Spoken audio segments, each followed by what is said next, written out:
Before we move on, a quick word from Rougit. What do you get when you combine a bald eagle standing on a gorilla riding a T-Rex? You get confidence. And if you're looking for something beyond the usual pill, it's time to meet Rougit Go. It's not just another ED pill. It's a total game changer for confidence. If you're ready to level up your confidence in the bedroom, head to Rougit.com and use promo code LOCKEDONNFL for 15% off your first order. That's Rougit, RUGIET.com. Promo code LOCKEDONNFL. Make sure to use our code so they know we sent you. As Bo mentioned, the one good thing from yesterday was Myles Garrett. 5 sacks, an incredible individual performance. He rewrote the Browns' single-game record book, but it was all for naught. They still lost by 19 points. During the game, you could see Garrett visibly frustrated, slamming his helmet. Bo, how do you put into context what we saw from Myles, both on the field, both off the field, and in his post-game interview where he said he's incredibly frustrated and he just wants to win. He traded all for a win, knowing that he had the team basically at will, asked for a trade, and then ended up signing a giant contract. So how do you put that all into context, knowing what Myles did yesterday? So for me, I know it's easy, and we've said this a lot of times. I don't feel bad for him. And I don't. Like, he knew what he was getting into. However, I hear his frustration. It doesn't mean just because he signed a contract, the Browns were not going to trade him. It was a cap situation where they couldn't have traded him, so he might as well, in that case, have taken the money. Now, you could say a couple of years ago when he initially signed the extension, you could say, well, then he shouldn't have done it. That's his fault, and that's fine. But the team was in a better place then than it was this past offseason. So I do have sympathy for him, even though, like, he did put himself to some degree in this situation. There's no doubt about it. He almost single-handedly kept them in this game for a while. Don't, as my friend G. Bush would say, don't get it twisted. The defense did not play well. No. We could kill the offense all we want. The defense did not play a good game here. Myles Garrett was great. Alex Wright, I think, is really starting to emerge. I thought it would happen last year. And there was not much else for the defense. Mike had to tell me that Mason Graham played in this game because I wasn't sure he was out there. So 4 of the sacks were when the game was still reasonably competitive. It was an amazing performance. He was dominating on the line. They were double-teaming him. They were chipping him. None of it mattered. He set the Browns record for sacks in a game. He set the league record for sacks before 30. He became just the 20th player in the history of the league with 5 or more sacks in a game. I mean, the accolades are nonstop. And somebody said to me he's going to be the Mike Trout of football. And he is. He's going to be the Mike Trout of football. He's never going to win anything. Same as Joe Thomas. He's going to be a Hall of Famer. The Browns are going to go down as a team that in a stretch of a decade and a half had one of the greatest offensive linemen of all time and one of the greatest defensive linemen of all time. For a brief time, they crossed over, and yet they never won a single thing with either of them because they had no ability to get better, good enough around them, coach good enough around them, do anything good enough around them. His performance was sensational. I take nothing away. If anybody does, that's beyond lame. He's tied for the league lead in sacks with 10. It's remarkable. He has so many disadvantages compared to other pass rushers in this league. You look at the T.J. Watts and Max Crosby and all these other guys. Nobody gets double-teamed more than he does. Nobody plays on a crappier team than he does. He's had little talent around him in his career, although it's better now. It is remarkable what he does on the field, and I love the fact that he was pissed off on the sideline because, in the postgame, whatever, he could create an answer that he thinks the media is going to like, but his natural reaction being pissed on the sideline, he doesn't know the camera's on him then. And the fact that he had an all-time historic game, and yet he didn't care, that said a lot to me. So much respect for Myles Garrett. I thought that was one of, if not the best game I've ever seen him play. He was remarkable, and because the team is a piece of crap, nobody's going to remember it outside of Cleveland. That's a shame. Nobody's ever disputed he's phenomenal. He's phenomenal. He's a first ballot Hall of Famer. Unbelievable. I still think they should have traded him. And they could have traded him. They would have had to have waited till after the new year begins because of cap reasons and everything else. Had he stuck to it, he didn't have any leverage. He was under contract for, 2 more years, I think it was. Mm-hmm. He had no leverage, but he was telling the truth. And had he kept down that road and not reported, he could have forced their hand, and he didn't. He took the money, which is well within his rights. He's got a lot of money for a lot of the pain and suffering that's coming his way, but he knew what he was signing up for. He knew when he signed that contract, he was signing his NFL career away by staying here. And the Browns will now squander 2 Hall of Fame careers in Joe Thomas and Myles Garrett. And it's sad, it's shameful on the part of the organization, but no, I don't have any sympathy for him because he knew what he was signing up for. He knew this was going to be the path, and it hurts in the moment. Yes, of course it hurts in the moment. And I'm glad he's pissed. I'm glad he's throwing. Like, at least somebody is. At least somebody on that team is. Yeah. Because I don't know how many of them. I think a lot of them. Everybody knew going in that this was a bad football team. They knew it, and it's playing out that way. Listen, you got the cap hit, $68 million. If you do it post-June, reports says it's $32 million. That's the largest dead cap hit in the history of the game. There was no way they could trade him and keep Deshaun Watson's number. There's no way. Well, that with both, no. I get tired of saying it because I know people get tired of hearing it. Every position that the Browns are in right now can be traced back to the Deshaun Watson trade. Every single one of them. Well, if that, again, I don't think I don't think Lucky the Leprechaun came up and said, "Let's." They took him. They made the trade. Yeah. So here's the thing. They made the move. It backfired. You took an L. Like, it's crazy. And my thing is, what they tell you all the time is, this is crazy. We value and admire our coach more than a Hall of Fame player.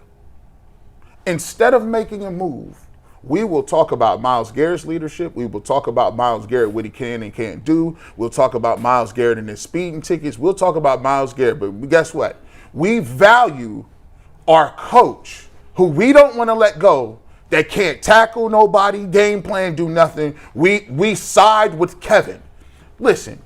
The Browns got a generational type player that they fell into. They didn't draft him. They grew up on third base and they screwed that up.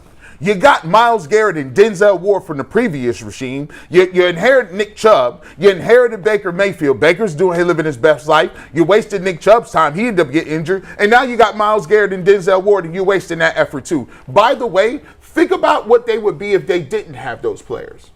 They'd be 0 for the last 3 or 4 years. They would be 1-2 wins. And the crazy part about it is they still got Myles Garrett and still get 3-4 wins. Can you imagine? This is wild to me. He's going to go down. I play defensive end. And he plays it at such a miraculous level that the fact that we not even giving 5 sacks the respect that it need. Do you understand how good you got to be to get 2 sacks? The man got 5. He broke his own record. The dude does it, and he's getting triple teamed. Watch the first 3 sacks. Swimming. Get off me. That's another dude. He's getting blocked. The fullback's on me. Get out of here. I'm going to move around. I'm going to chase the quarterback and tackle him. I would have did more than throw helmets. I would have did way more than throw helmets. He's been professional. I would have went off. I'd have put the ultimatum down. I would actually tell myself, and they say, well, you get mad with this. I'd have to go talk to Jimmy Haslam myself. Yeah, Jimmy. See, here, I didn't have no leverage before, but let me tell you about the leverage I got now. If you thought you couldn't trade me before I signed this contract, you sure as hell can't trade me now. No. And you can't trade Denzel Ward, and you can't trade Grant Delpit. And if you want to keep trotting Kevin out here, taking these L's, playing these reindeer games, here's what we'll do. My hamstring accidentally hurts. Rush the passer. You know what? Denzel has a headache. Go stop the best receivers. Don't play around with the leverage game. Yeah, you had the leverage, but guess what? The rabbit has the gun now. It ain't funny when he got it, because guess what? You can't trade him now. And who gave him all the leverage? They did. They did. They gave him. He had none of it. Now he's got all of it. Now he got the hammer. That's how good negotiators they are. Whack-a-mole. Now here's how we're gonna go. Now it's very uncomfortable because I thought it was funny. I said Myles Garrett is giving offensive coordinator. I thought Quinshawn should have got the ball more down in the second half. I thought that we did a bad job of moving away. I said, dang, Myles. He got a do-rag on up there, white tee. He got his head. I said, he real comfortable. This not going to turn out good, fellas. It's not. I'm telling you that right now. It's not going to turn out good because it's going to get progressively worse. By the way, who's the only Browns player since Myles Garrett's been here to have more than 2 sacks in a game besides him? Malik Collins. No. Collins had 2 in the game. Dalvin Tomlinson. More than 2. I said more than 2. Dalvin Tomlinson, 3 sacks. Jadeveon Clowney. No. Yeah. Tomlinson had 3 against Arizona. There's 2 guys. Sorry. Tomlinson and Olivier Vernon both had 3. Wow, shout out to him. Olivier Vernon. We thought he was Well, going to those guys are both D tackles too. He is the only reason to watch this football at team. all. He's the only reason to watch. They will let you down on offense. This defense isn't very good, guys. I know we said they were really good. They're not very good. They're not. You take him off that defense, they're not very good. Hey, Mason, I didn't see you out there, buddy. And I saw confusion. I saw guys taking the wrong guy. I saw guys leaving guys wide open. Good players. And now Carson Schlesinger is hurt. Now he's hurt. Now watch that. Yeah, what's the deal with him? Do we know? High How ankle. serious? Yeah, confirmed high ankle sprain. Test came back this morning. And that's out 4 to 6. 4 to 6 always. weeks. Oh, Yeah, you stuck there with high ankle. Now you got Devin Bush and Baker out there just We're gonna find out. Yeah, we're gonna find out real quick. You know, we've tried to say, well, gosh, it's such Jekyll and Hyde. When they're home, they're so good. When they're on the road, they're not. That's who they are. They're not that good. Denzel is great. Denzel is, I think, will likely go down as the greatest player ever to play his position. And that is big talk because there's Good Lord. I know. Myles Garrett. Oh, I thought you said Denzel. Oh, you said Denzel. No, You did say Denzel. Oh, I meant Myles. Yeah, no, Denzel. Okay, yeah, that would have been To me, crazy. I think Denzel, if I'm Denzel Ward, with the concussions that he's had and the risk that you face when you go out there with multiple concussions, if I'm Denzel Ward, the next concussion I get, I'm out. No, but this is facts. I mean, you weren't that far off. Who, if you ask all-time corners for the Cleveland Browns, who you putting? Oh, no, I'm saying he's saying all time. I'm saying Oh, okay. Myles Garrett, Oh no, yeah, he's when it's said and done, he may be may looked be. at as the He greatest probably single won't because he pass wouldn't have rusher had that ever. playoff moment. And I've said this for a number of years, Yeah. that the indictment of this franchise is that we wasted 2 of the all-time greats. I mean, he's Joe right there. Thomas is top 5 or 10 ever to play his position and won nothing. I mean, And Myles Garrett may go down as the greatest ever to play his position. And think about that. You touched on it, but 5 sacks and a 19-point loss. that is Because usually you're thinking, well, the team's not going to be throwing that much if they're Right. up 3 touchdowns. here's the way I felt watching it. And Jason, you can remember this. It was like watching LeBron James against the Warriors, Game 1 in Oakland. And they playing Kevin Durant and the greatest team ever assembled. And LeBron James goes nuclear, 50-point triple-double. He carried them. He controlled the pace. He played defense, and he's carrying around Larry Nance, Clarkson, and these other dudes. And then J.R. Smith. Then J.R. Smith Forgot the score. forgot what the score was. At least that game was close. And LeBron goes in the locker room, punches a wall, and then he was done. Yeah. Because he said, I gave all of this. I was here. And at that moment, LeBron James knew he might have thought he was leaving. Oh, he knew he was leaving after that, Game 1. Myles Garrett, that helmet throw is the culmination. And I don't want to get too serious, but guys, the reason it's serious is because you look at some of the things that's happening with players after they play. Guys with brain injuries, guys with CTE, guys put their bodies in certain positions. You know, the news about Doug Martin came out and all these other different things. You look at some of these players. Nick Mangold. Nick just died. Mangold just passed away. Look at the health of players who played this type of game. Their life expectancy is shortened. Yes, they get paid a bunch of money. But guess what? It's a very dangerous sport, and it's the most popular sports. If you love capitalism, you shouldn't talk about people's money because that's what we built on, right? That's our principles. But when you going out there putting your body on the line and you know I'm signing up for 5 to 10 less years on my lifespan, yeah, it's going to be a little important for you to win. People are going to be a little upset about that because I already know what's coming at the end of this thing. So at least we can acknowledge and say, listen, man, yeah, we should not be doing stuff where it's like we're gonna reset and we don't care about winning. That's crazy. You saying that and you got the best non-quarterback player. You use 3, 4, 5 draft picks to hit on a guy like that, and you still don't win. I always, to answer the question, I don't feel sorry for Myles Garrett. but there is a shame in what's happening to him. He took the money. He wanted the money. He got the deal. It's one of those deals with the devil. You know what it is. He knows that this organization is not capable of digging themselves out of this hole. What we typically do is dig hole deeper. And that's what we're doing. We're digging the hole deeper. So I don't feel sorry for him, but here's the real shame of it.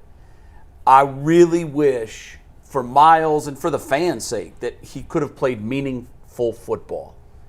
He has really only played in his entire Browns career 2 meaningful games, and that is a tragedy. When you consider that a guy like Ben Roethlisberger, for every snap he took in his career, it meant something.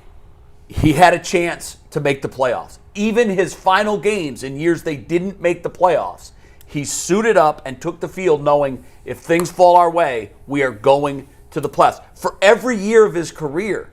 And this dude has played 2 meaningful games. It's a shame.